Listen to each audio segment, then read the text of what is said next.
Good afternoon, Mrs. Oni.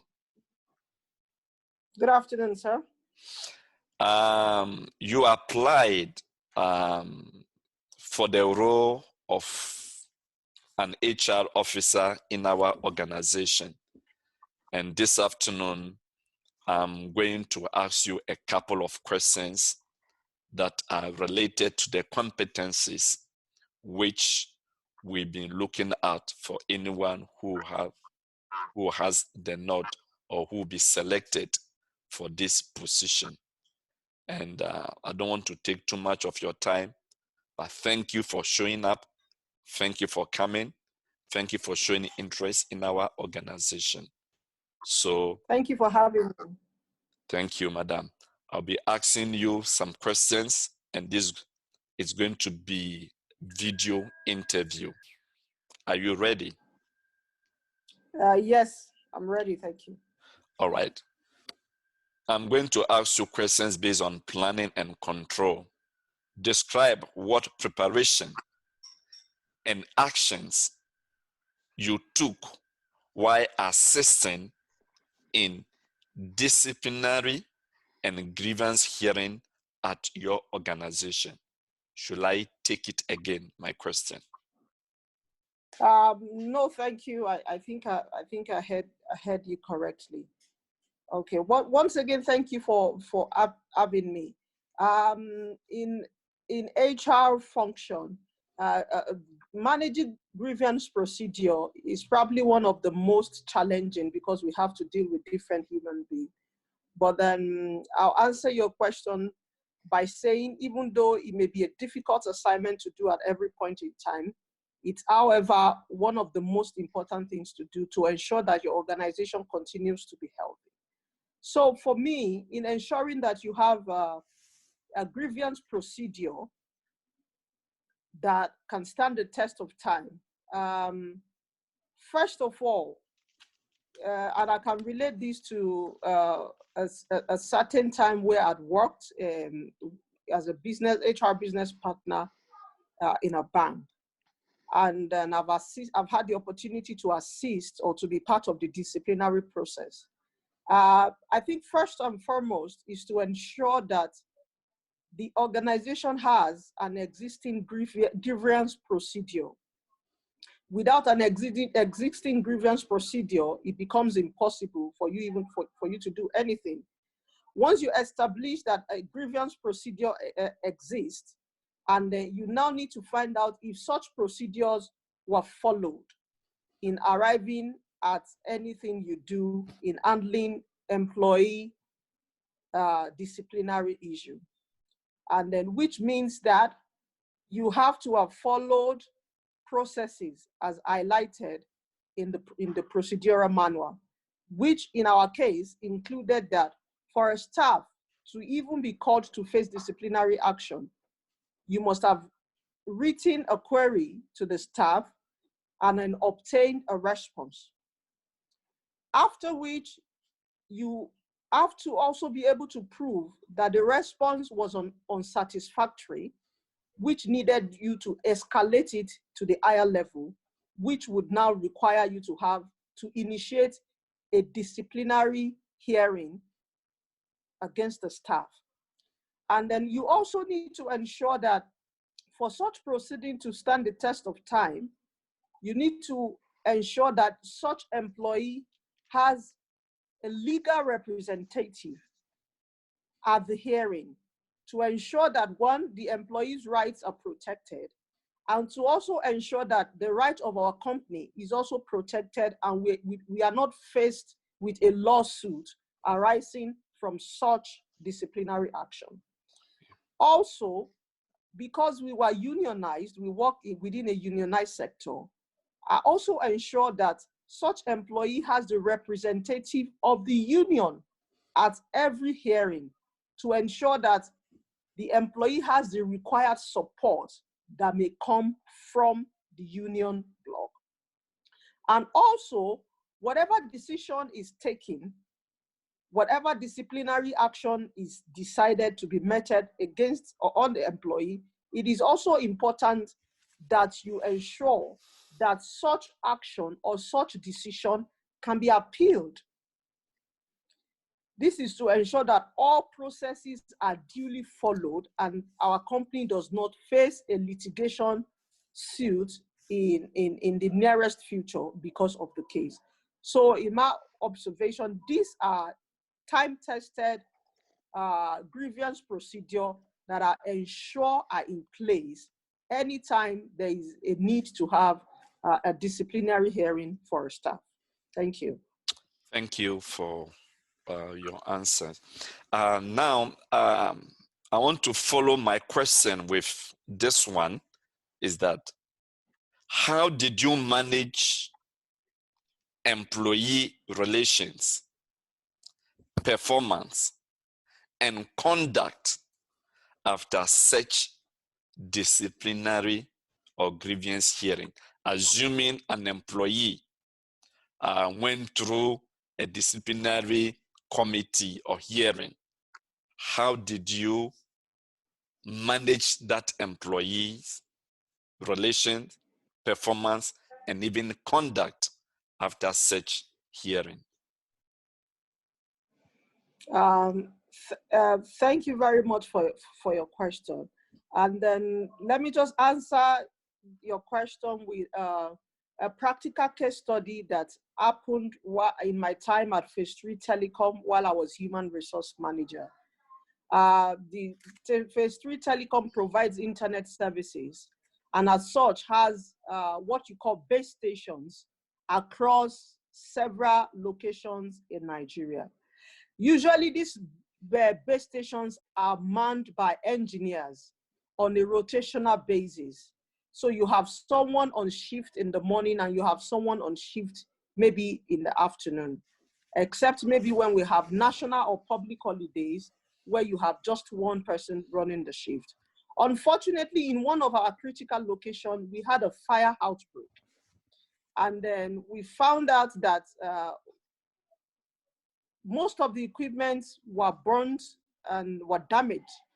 And the personnel who was supposed to be on site could not help. Even though he was called, he quickly came to site, but he couldn't help. And then the company lost quite a number of equipments, very expensive equipment, worth $100,000 or thousands of US dollars. Of course, when this was reported to me as HR management, it looked initially like a case of negligence. And then we initiated disciplinary procedure. And then things began to unravel as we initiated the disciplinary procedure.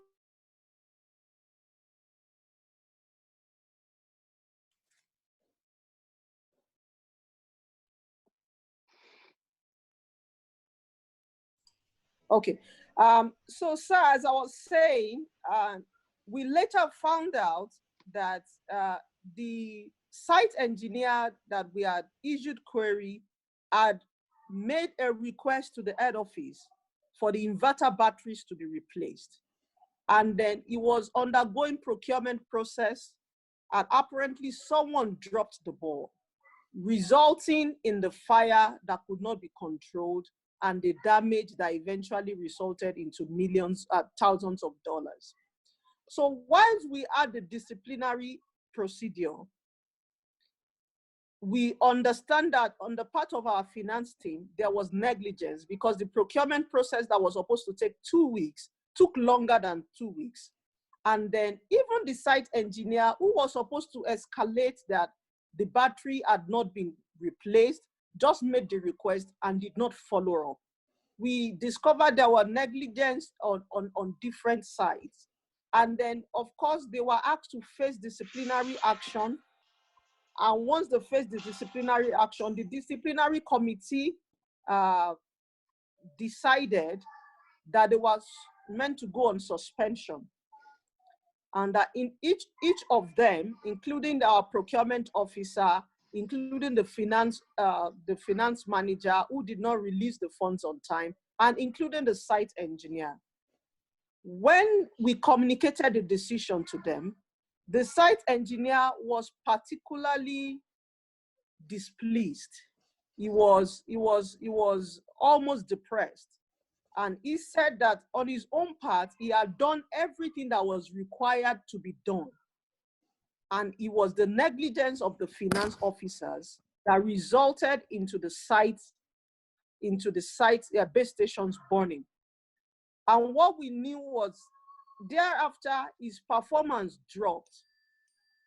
After he resumed from the suspension, his performance dropped.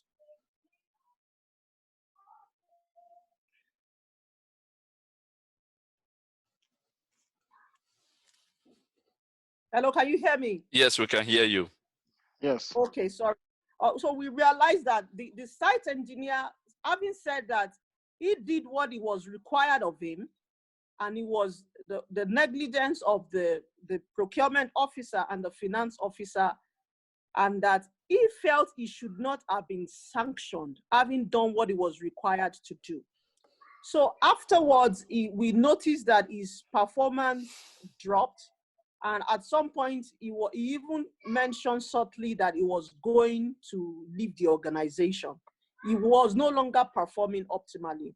As HR manager, I had to step in. And when I stepped in, and I told him he should appeal the process, he should appeal the decision. He appealed the decision, and then I took it forward to this MD CEO. And I said to the MD CEO, we are going to be losing a good hand if we sustain the decision to keep him on suspension. And then, of course, having seen the reason with me, the suspension was rescinded, even though he had served the suspended term, but the CEO advised that we pay him his salaries for that period and even redeploy him to a station where his family are closer. And then and thereafter, we observed, of course, his performance improved even better than when the incident occurred. And then the company was better off than that. And we were able to retain the service of a very, very good engineer in the company. Thank you very much. With time constraint, but I know we'll be able to do it. So my last question is, tell me about a recent situation where you had to where you made a mistake at your organization. How did you handle the situation and what was the outcome? You made a mistake at your organization. How did you handle this mistake? What was the outcome?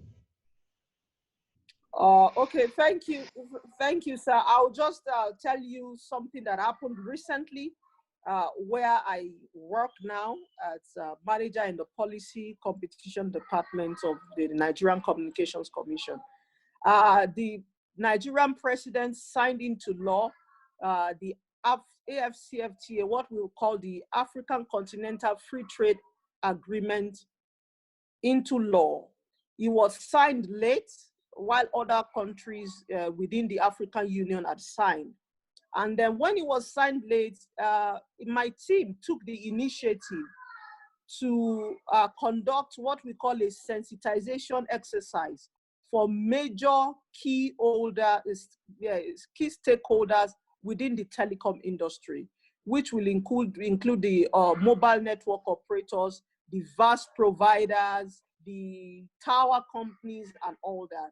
It was a brilliant idea. This was so that our industry will be prepared and ready for the impact of the AFTA agreement in our industry.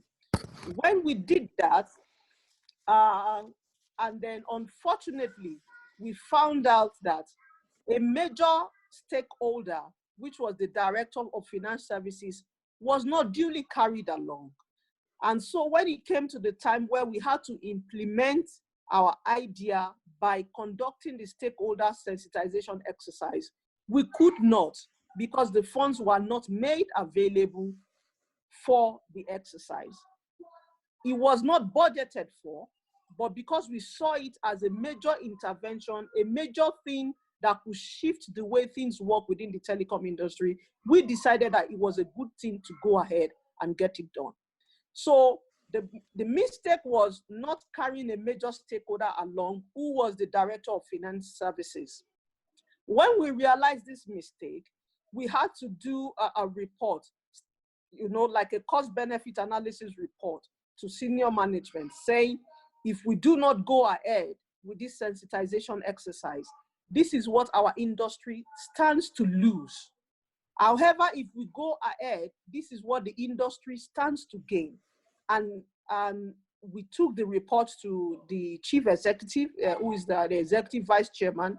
And of course, he called the DFS for a meeting, and they were able to make what they call a environment, which is to take maybe funds from one project to support this very laudable project.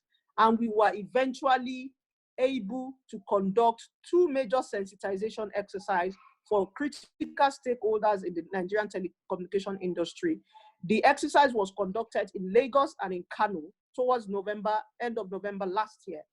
And the action alone endorses a federal government commendation, because if you take all other service industry, whether it's banking, whether it's pharmaceutical, whether it's fast consuming moving goods and services, nobody took the initiative to sensitize their stakeholders on the impact of after on their operations. It was only the telecommunication industry. So we were able to arrest the situation and eventually got a federal government commendation for our forthrightness and being very proactive in issues that concern the industry and the nation. Thank you. Thank you very much for answering my questions. It was a pleasure having you on this interview board. Now, I'll finish with you. I don't know whether you have any questions that you want to ask.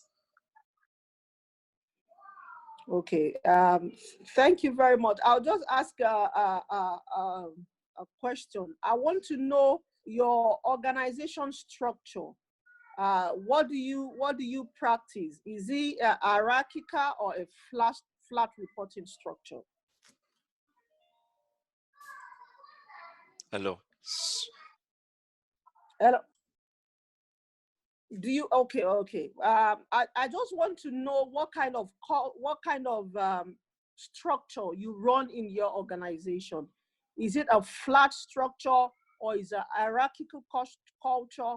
Do you have an open door policy to take feedbacks from your employees on how to improve the working of the organization?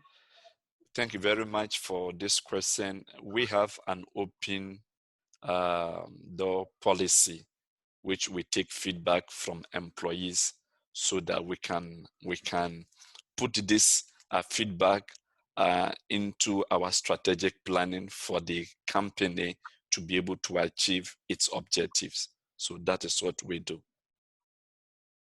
Thank you very much. Do you have another question? No, sir. I'm okay for today. Thank you. Thank you very much. Good having you on this interview board. I pray that things work out for you. Thank you. Thank you. It will be my pleasure. Thank you, sir.